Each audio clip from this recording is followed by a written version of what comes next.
Ben voilà, ben c'est fait. Un nouveau Saturday Night Main Event a eu lieu. Alors, content ou pas? Qu'est-ce qu'on peut en retenir d'excitant? Le divertissement du samedi soir était-il de qualité? Prenez-vous un petit café et débattons de tout ça, mes amis. Vous êtes bien sur Johnny Catch, mon bilan pimenté sur le Saturday Night Main Event du 25 mai 2025. C'est parti. Bon, je pense les mecs que vous aurez deviné que mon enthousiasme n'était pas énorme avant le Saturday Night Main Event. Je vous ai déjà parlé de mon manque d'intérêt pour ce show, à quel point je trouvais qu'il servait à rien et que les affiches étaient pas ouf, sauf peut-être Jay contre Logan Paul, Jey Uso, donc qui défendait son titre poids lourd. Alors la question c'est, est-ce qu'il y a eu une bonne surprise? Quel bilan on peut en faire? Et on va rentrer dans le vif du sujet sans plus attendre et surtout sans vaseline aucune. Ça c'est très important mes amis. Moi, vous savez, si j'ai pas aimé, je le dis. Pas d'hypocrisie, on y va. Donc déjà je dois dire que j'ai encore apprécié, ça c'est le genre de détail qui me manque dans la plupart des shows de la WWE, mais il est important pour moi. Vous connaissez mon goût de la production. Les cordes bleu, blanc, rouge, ça fait plaisir. Oui, ça fait plaisir quand on sait que la WWE est capable parfois de faire des efforts au niveau de l'identité visuelle et qu'on se coltine des cordes blanches que j'aime pas. La plupart du temps, ça m'excède, mais bon, au moins, quand il y a des couleurs, je suis heureux. Et vous remarquerez à quel point ça apporte quand même beaucoup plus d'identité largement à un show quand il y a des cordes colorées. Et d'ailleurs, tout comme le look de l'arbitre spécial rétro, spécial un peu années 80, ça me plaît toujours, ça fonctionne sur moi, un Johnny heureux. Ça, je tenais à le dire, ça mérite d'être souligné. Alors, pour moi, les deux affiches les plus intéressantes dans ce show, c'était clairement le John Cena R-Truth et le Jey Uso Logan Paul. Et je dois vous avouer que ça a pris une tournure à laquelle je m'attendais pas trop. C'est vrai que moi, à la base, je me disais, bon... je voyais plutôt John Cena en main event. À l'origine, je me disais, oui, c'est le champion WWE, c'est la star du moment, c'est le gros nom du show, clairement. Et en fait, non. En fait, non, et ça a pris une tournure vraiment très surprenante, vous allez voir. En tout cas, sachez que dans le match entre Cena et Truth, ce que j'en retiens personnellement, bon, c'était pas extraordinaire, hein. J'ai déjà dit à quel point j'étais excédé contre le manque de suspense. C'est vrai que ça manquait. Alors franchement, qu'est-ce qu'il y avait comme suspense? Oh là là là là.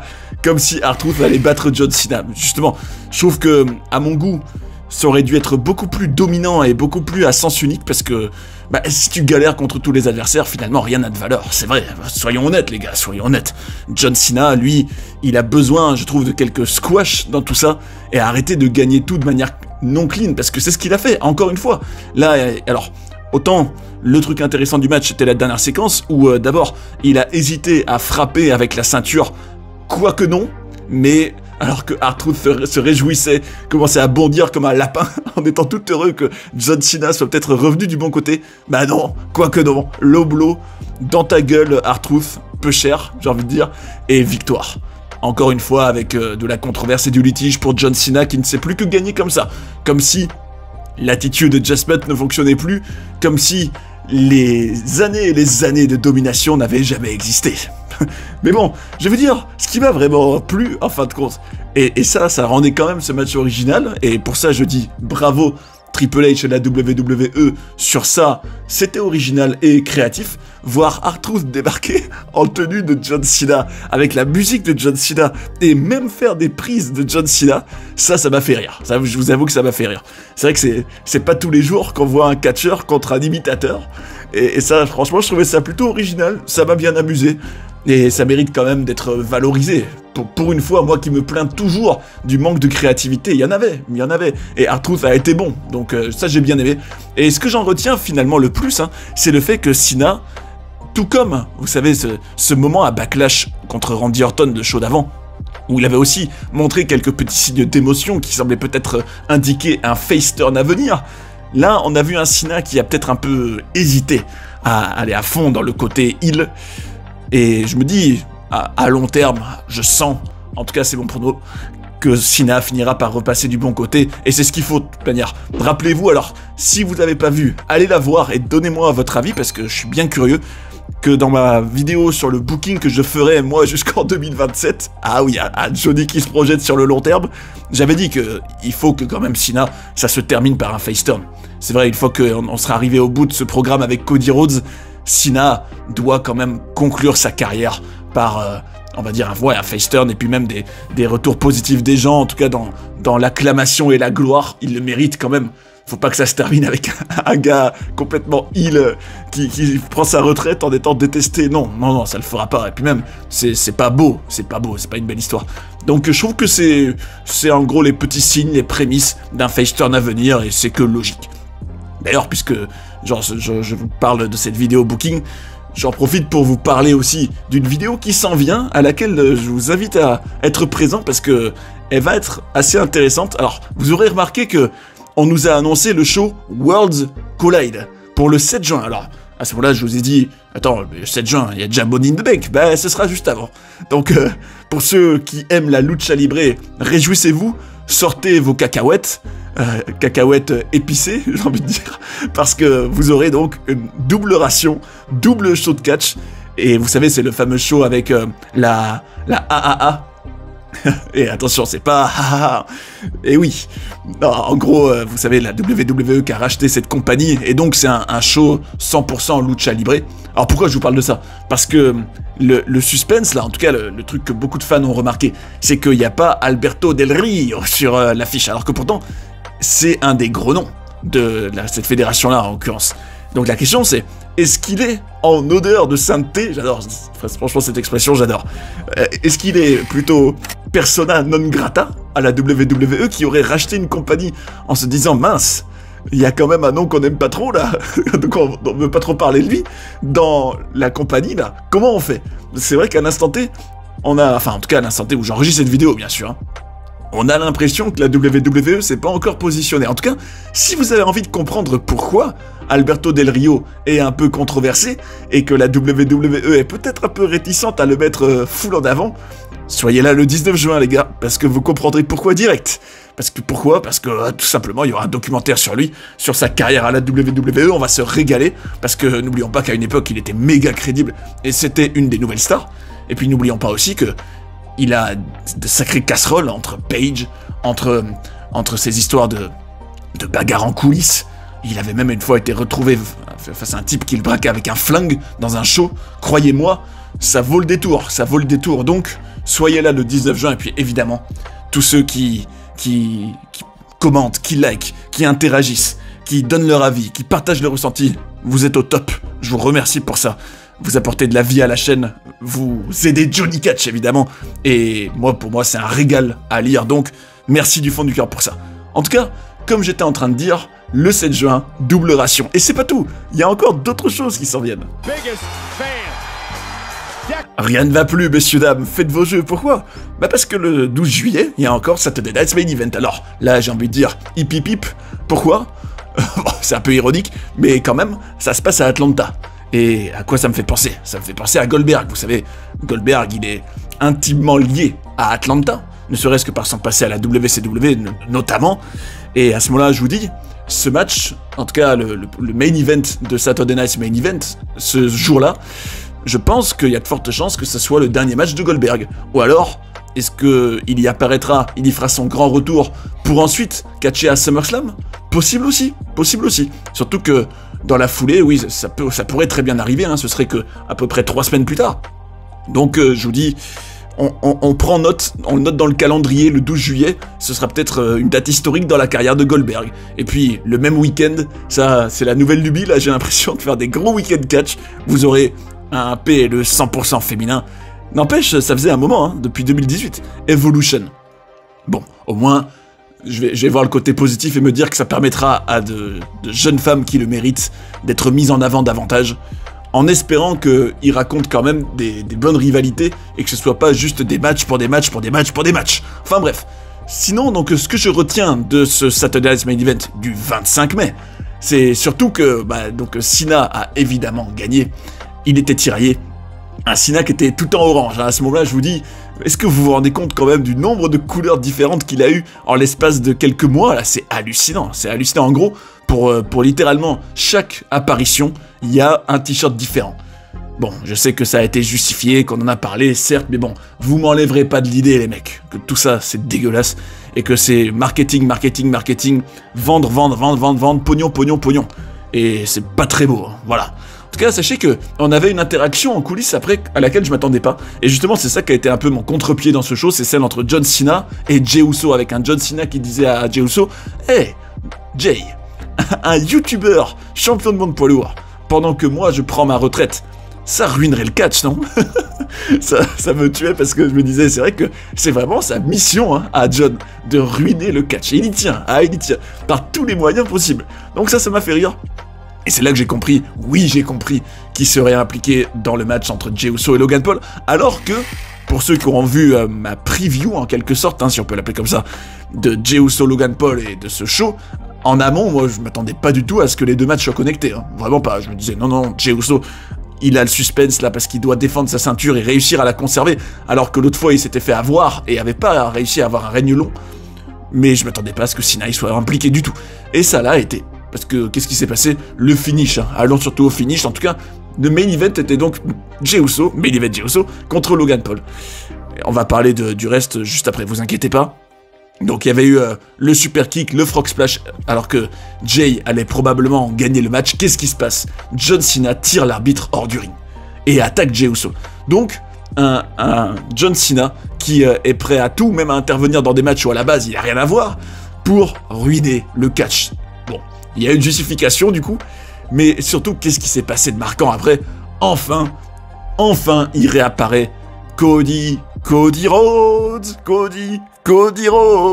Alors à ce moment-là, je vous dis, l'American Nightmare est de retour, youpi. Et c'est bien, enfin. Mais je peux pas m'empêcher d'être un petit peu excédé en me disant, mais et pourquoi maintenant? Et pourquoi pas avant? Qu'est-ce qui s'est passé depuis WrestleMania, Cody? Ça faisait un mois qu'on t'avait pas vu. Oh, bah, t'as pris un mois de vacances, tranquille, pépère, American pépère. Mais pourquoi t'étais pas là avant? C'est vrai, c'est ça que je me dis, et ce que je comprends jamais dans la logique WWE, mais bon, ne posons pas trop de questions et soyons des fans, comme Triple H le veut. C'est la question, bah, pourquoi il revient à ce moment précis pour sauver un Jey Uso qui est en train de se faire maraver par John Cena, et pourquoi il revient pas avant? Pourquoi c'est le fait de voir son grand collègue, son frère, soi-disant, Jey Uso, en grand danger, qui le pousse à sortir de sa tanière? Pourquoi c'est ça? Et pourquoi c'est pas le fait que depuis WrestleMania, et s'être fait vraiment bien... Bon, vous avez compris ce que je voulais dire en beauté. Voilà, il s'est bien fait avoir en beauté. Pourquoi, alors que ça aurait dû le mettre dans une rage intense, on l'a pas vu pendant un mois, derrière, alors que là, quand Jey Uso est en danger, là, il revient tout de suite, hein. Ça, je trouve que ça a pas trop de sens, quoi, c'est bizarre. Donc bref, ça, j'ai pas trop compris pourquoi ils ont fait les choses de cette manière-là, mais bon, je vais pas chipoter. Pourtant, je suis un chipoteur, mais je vais vous dire, au moins, Cody Rhodes est enfin de retour. Et on arrêtera avec les trucs de remplissage, où on se doute bien que Cena va pas le perdre, son titre. Donc, à ce moment-là, je vous dis que Cody a dit en gros, oui, John, t'as assez ruiné le catch comme ça suffit, je suis prêt à me battre. On se verra avec Jey Uso contre toi et Logan Paul à Money in the Bank. Donc, ça devient très clair, mes beautés. Qu'est-ce que vous avez deviné? Bah, qu'à Money in the Bank, on tient peut-être notre main event. Ça y est, on a un match Cody Rhodes et Jey Uso contre John Cena et Logan Paul. Alors là, c'est pour ça que je vous ai dit que j'étais vraiment un peu sur les fesses, là, après coup. Parce que je m'attendais pas du tout à cette affiche. Alors là, mais pourquoi pas, hein, pourquoi pas. Mais bon, je vais vous dire le problème avec cette affiche. Mais bon, en tout cas, sachez qu'il y avait le Crossroads sur John Cena, évidemment, qui permettait à Jey de faire son spear à Logan Paul et son frog splash. Le tombé final, Jey a gagné, bien évidemment, et donc il y avait cette courte promo, très courte, hein, vraiment très courte. D'ailleurs, je compte sur Cody Rhodes pour nous parler très prochainement de comment il a vécu ce dernier mois. Alors là, justement, on va voir, est-ce que la WWE va avoir l'intelligence de justifier créativement cette absence? Pourquoi Cody Rhodes ne revient que maintenant? J'espère de tout mon cœur, je pense que le personnage de Cody en a besoin, qu'ils nous disent, bah les gars, voilà, moi, WrestleMania, ça m'a mis au bout du rouleau, j'étais au plus mal, vous avez eu aucune nouvelle de moi, et je m'en excuse, j'étais mal, j'ai dû digérer tout ça, mais maintenant je suis prêt à tataner, je suis prêt à venir dégommer du Cena, là. Alors moi, ce qui me perturbe dans cette affiche qu'on nous a donc officialisée, hein, pour Money in the Bank, c'est que je me dis que ça manque un peu d'enjeu. Là, vous me dites, on a un peu un super match, vous avez une équipe un peu de choc, qu'on a déjà vu dans le passé, hein, mais ça rappelle plutôt des souvenirs. L'association, vous savez, Cody Jay, ça rappelle évidemment l'automne 2023, hein, quand ils ont été champions par équipe ensemble, à Fastlane, avec leur fameuse conférence de presse où ils étaient bourrés, ce qui était drôle, ça m'avait bien fait rire. D'ailleurs, Jay, ce jour-là, était vraiment drôle, avec ses yeets à gogo, là. Puis j'aimais bien le mélange un peu des univers, ça allait bien ensemble. Et à ce moment-là, je vous dis donc, oui, Cena et Logan Paul, oui, il y a un peu de star power, c'est sûr, ça... En tout cas, c'est une affiche qui, clairement, peut attirer le public mainstream et susciter l'intérêt des téléspectateurs un peu lambda. Donc je me dis, oui, ça, il y a un intérêt, hein, c'est de ramener un peu des gens qui regardent, ok, mais concrètement, qu'est-ce qu'il y a à gagner, qu'est-ce qu'il y a à perdre? Alors j'espère que dans le build-up d'ici là, mais bon, le problème c'est qu'il est très court, hein. C'est que là, au moment de sortir de Saturday Night Main Event, on n'a que 2 semaines pour construire Money in the Bank, et je pense qu'il faut aller très vite et qu'il faut apporter un intérêt à ce match. Exemple, est-ce qu'on pourrait imaginer, bon, très peu probable, mais on sait jamais, que imaginez si Cena fait par exemple le pin sur Jay, qui gagne aussi le titre poids lourd, ah là, et l'inverse aussi, là pour le coup, ça apporterait de l'excitation.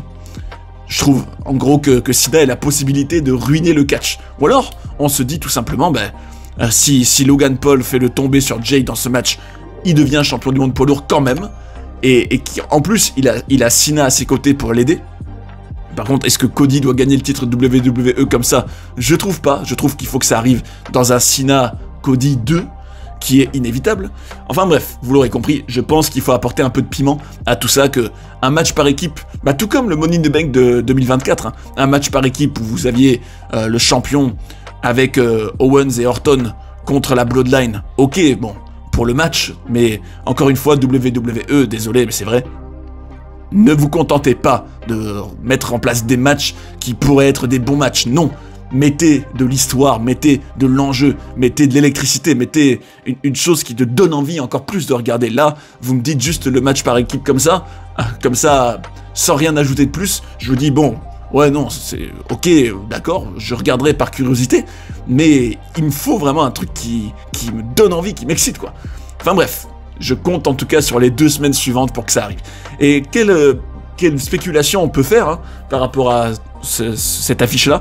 Bah, sachez qu'il y a des rumeurs, je me dis, n'empêche, si ça mène à ça, c'est quand même sacrément étonnant, que à SummerSlam, alors moi personnellement, j'aurais plus misé sur un John Cena contre Cody Rhodes 2, il y a quelques semaines en arrière, mais là, vu qu'on a un match par équipe, ça m'étonnerait pas du tout qu'on en ait encore un, mais avec peut-être un casting différent. Alors, on a eu des rumeurs, a priori, Travis Scott pourrait catcher. Bon, Travis Scott, vous savez ce que j'en pense. Travis Scott, non d'un chien. Ben, je me dis, lui, il pourrait former une équipe avec, pourquoi pas, John Cena. Alors est-ce que peut-être que Logan Paul resterait, ou alors il remplacerait Logan Paul? Et la question c'est, est-ce qu'il y aurait par exemple The Rock, le final boss? J'imagine très mal un SummerSlam sur 2 nuits, qui est digne de WrestleMania cette année.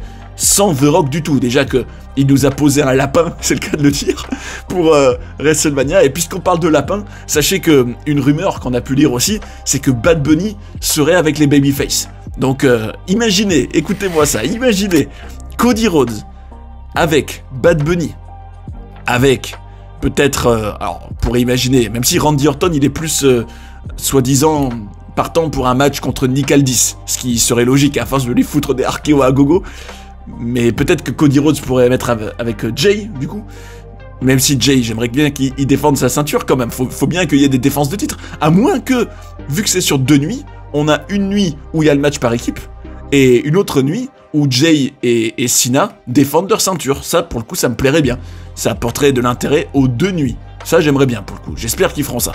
Je les surestime peut-être, mais allez, pensez excitation, les gars, pensez excitation. Le fait est que, si on a vraiment un Cena, Travis Scott, The Rock, contre Cody, Bad Bunny, et là la question c'est qui? Est-ce que ce serait plutôt Jey Uso? N'empêche, ouais, bah pour le coup, encore une fois, il faudrait de l'enjeu et de l'intérêt, parce que là, à part juste voir des mecs qui s'aiment pas, et voir peut-être, oui, le final boss maraver Cody Rhodes une fois de plus, pour préparer un match, je l'espère, à WrestleMania, là je serais heureux, mais bon, tout ça manque un peu de piment. Enfin bref, le reste du show, hein, quel bilan j'en fais, tenez-vous bien. Alors en fait, sachez que j'ai 2 principaux enseignements. et un qui me plaît. Alors je vais vous dire lequel. Sachez que il y avait évidemment le match entre, d'un côté, Seth Rollins et Bron Breakker, et de l'autre, CM Punk et Sami Zayn. Vous savez, toute cette histoire qui est le prolongement du plan A3 à Las Vegas. D'ailleurs, Roman Reigns, oh là là là là, Roman absent. Roman, a priori, absent pour tourner un film en plus. Donc on n'est pas prêt de revoir le Tribal Chief, hein, j'ai l'impression. Et ça me désole. Alors autant, c'est vrai que je m'attendais, hein, évidemment, à ce que Roman Reigns finisse par être de plus en plus part-timer. Il a même dit lui-même qu'il serait à Hollywood et que ce sera ça son avenir, mais que ce soit aussi concret dès maintenant et qu'on le voit plus depuis WrestleMania et peut-être même pas à Money in the Bank. Alors, j'imagine très mal un SummerSlam, en plus sur un week-end sans Roman Reigns du tout, ça j'imagine très mal, mais j'ai bien l'impression qu'il sera pas à Money in the Bank, hein, malheureusement. Alors c'est là que je suis un peu dégoûté parce que j'espérais un casting avec Roman Reigns et Cody Rhodes et CM Punk et Randy Orton dans le match Money in the Bank. On se dirige pas trop vers ça à l'instant T, mais bon, il y a encore 2 semaines pour changer les choses. Le fait est que il y a eu quelqu'un qui a rejoint l'équipe de Seth Rollins, enfin la faction nouvelle autour de Paul Heyman, et à mon plus grand plaisir, c'est Bronson Reed. Et donc il est apparu à la fin, on savait pas trop, moment de flottement, et là, bim badaboum, Bronson Reed a un fauteuil dans la faction de Paul Heyman. Et Bronson Reed, pour ceux qui suivaient, rappelez-vous, à l'automne 2024, j'étais fan de ces matchs contre Braun Strowman. D'ailleurs, malheureusement, il n'y a plus de Strowman, c'est plus possible. Et même le fait que ce soit un peu un big man qui fasse les tsunamis, vous savez, quand Cole disait « Tsunami !» Et bon, dans tous ces états, évidemment, le Cole, hein, j'étais plutôt heureux, donc, que Bronson Reed soit remis en avant. C'est vrai qu'il avait été longuement absent, hein. Et bien pour lui, je pense que ça va lui permettre de briller dans un clan qui va être important tous ces prochains mois, j'espère en tout cas, et Bronson Reed le mérite. Je trouve que cette faction avait besoin peut-être d'un big man, d'un gars vraiment powerhouse, bien massif, bien costaud, et en la personne de Bronson Reed, ils l'ont. Vers où ça peut mener, tout ça est excitant. Bronson Reed et Bron Breakker, en tout cas, semblent vraiment promis à des bons avenirs, là, les prochains temps. Et tant mieux pour eux, Je trouve que de toute façon, ils font partie des 2 catcheurs à plus fort potentiel. Et je retiendrai aussi, moi, l'enseignement de la soirée, on va dire pour conclure tout ça, en guise de conclusion, c'est que Drew McIntyre a perdu contre Damien Priest. Et surtout, la news qu'on a pu apprendre, c'est qu'il serait absent à un moment. Et a priori, c'est purement pour prendre du repos. Alors à ce moment-là, je vous dis, Drew McIntyre, nom d'un chien, Drew, toi qui es une des stars actuelles de la WWE, qui est une des valeurs sûres. Alors, quand bien même on t'a un peu, à mon goût, manqué de respect en te donnant cette feud qui s'éternise contre Damien Priest, alors que tu méritais mieux, que t'as eu la meilleure feud de 2024 contre CM Punk, que t'as été brillant en heel. Je dis, Drew, tu méritais mieux, et je suis quand même un peu dégoûté que Drew soit peut-être absent. Alors, combien de temps? C'est ça le suspense. N'oublions pas qu'on l'avait pas revu aussi tout de suite après le fameux Hell in a Cell contre Punk. Donc on verra combien de temps il va s'absenter, mais bon, entre Drew McIntyre qui est pas là, Roman Reigns qui est pas là, bon, Cody Rhodes est revenu, ok, mais oh là là, on peut jamais avoir toutes les stars en même temps, hein, c'est trop compliqué ça. Enfin ça je comprends pas, je me dis à une époque, vous aviez toutes les stars qui voulaient toutes être dans le show tout le temps et apporter vraiment leur pierre à l'édifice pour que tout soit top le plus possible, qu'on remplisse le plus de fauteuils dans les arènes, qu'on fasse les meilleurs shows possibles. Et là, bah non, chacun fait sa petite vie, machin prend des vacances, allez, on met lui à la place, machin prend le relais, genre Drew s'en va, Cody revient, Roman Reigns reviendra, mais là en ce moment il est absent. Enfin bref, j'aime pas cette culture, mais bon, c'est comme ça. C'est comme ça. En tout cas, mes amis, voilà mon bilan de Saturday Night's Main Event, qui au moins aura permis de, quand même, construire des choses en vue de l'été.